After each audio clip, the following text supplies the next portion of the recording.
Hi అండి, నమస్తే. ఈరోజు మన కిచెన్లో టెంపుల్ స్టైల్ పులిహోర అండి. చాలా సులభంగా త్వరగా చేసుకునే ఈ వీడియోతో మీతో షేర్ చేసుకుపోతున్నాను అండి. పండుగల టైంలో హడావిడి లేకుండా గుడిలో పెట్టే ఆ కమ్మని పులిహోర ఇంట్లోనే ఇలా చేయండి. ప్రతి ఒక్కరు ఇష్టపడతారు. ఇప్పుడు ఒక బౌల్లో చింతపండు నానబెట్టడానికి 20 గ్రాముల చింతపండు అయితే తీసుకొని నానబెట్టుకోండి. మరో పక్కన స్టవ్ ఆన్ చేసి ప్యాన్లో కొద్దిగా పావు టీ స్పూన్ మెంతులు తీసుకొని ముందుగా వీటిని దోరగా ఫ్రై చేయండి. ఇందులోనే ఒక టీ స్పూన్ ధనియాలు,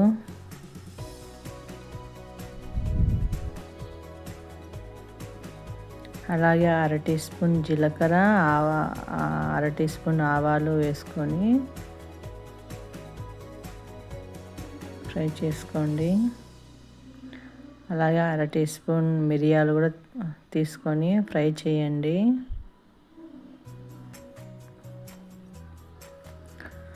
కొంతమందికి ఇందులో ధనియాలు అలాగే జీలకర్ర ఫ్లేవర్ నచ్చకపోతే అలాంటి వారు వీటిని స్కిప్ చేయండి.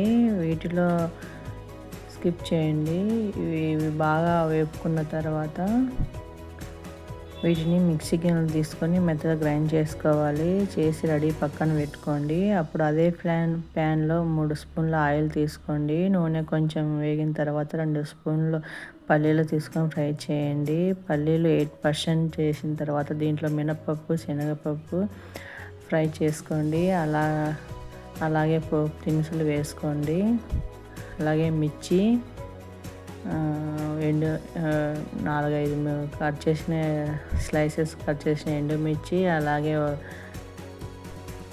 పచ్చిమిర్చి కూడా వేసుకోండి. కరివేపాకు కూడా, ఇందులో ఒక చిటికెడు ఇంగువ కూడా వేసుకుంటున్నానండి. ఇవి కాస్త వేగగానే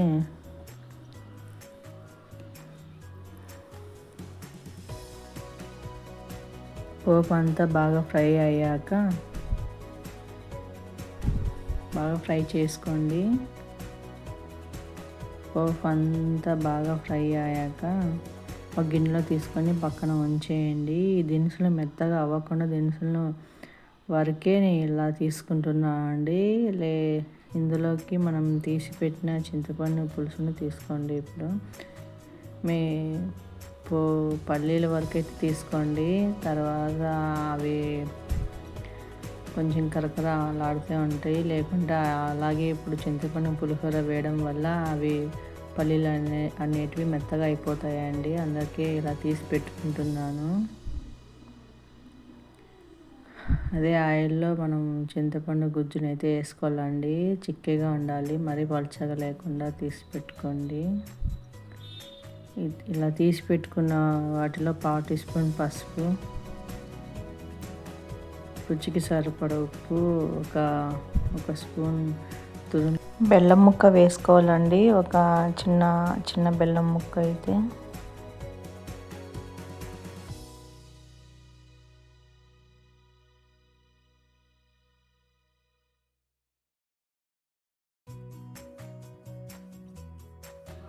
మనకి ఇది కొంచెం చిక్కబడేంత వరకు మధ్యలో కలుపుతూ ఉడికించాలి. ఎప్పుడైతే ఆ చింతపండు గుజ్జు ఉడికి ఇలా కాస్త చిక్కబడుతుందో ఆ టైంలో స్టవ్ ఆఫ్ చేయండి.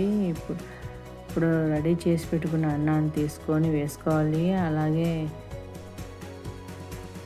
మనం ఎంతైతే క్వాంటిటీకి రైస్కి అయితే మనము ప్రిపేర్ చేసుకున్న చింతపండు వేసుకోవాలి. అలాగే మనం గ్రైండ్ చేసి పెట్టుకున్న పొడిని అయితే వేసుకోవాలండి.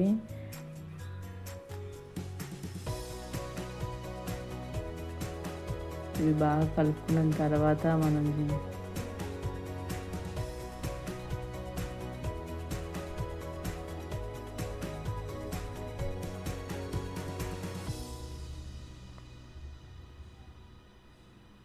చివరిగా మనం ఫ్రై చేసి పెట్టిన తాలింపును కూడా తీసుకొని కలపమంటే కమ్మని రుచిగా పులిహోర రెడీ అయిపోయినట్టే అండి.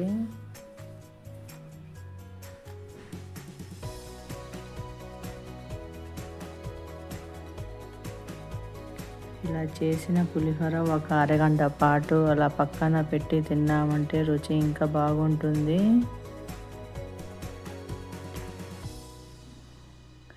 ఇలా మనం సింపుల్ వేలో ప్రసాదం కోసమైనా లంచ్ బాక్స్లో లేకైనా ఎప్పుడైనా తినాలనిపిస్తే అప్పుడు ఈజీగా చేసుకోవచ్చండి.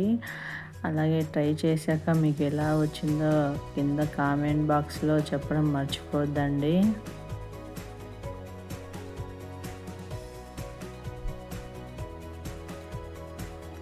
నా వీడియో కనుక మీకు నచ్చినట్లయితే లైక్ చేయండి. లైక్ చేయడం మాత్రం మర్చిపోద్దండి. లైక్ చేసి షేర్ చేసి కామెంట్ చేయండి. సబ్స్క్రైబ్ చేసుకోండి. థ్యాంక్ యూ అండి. నమస్తే.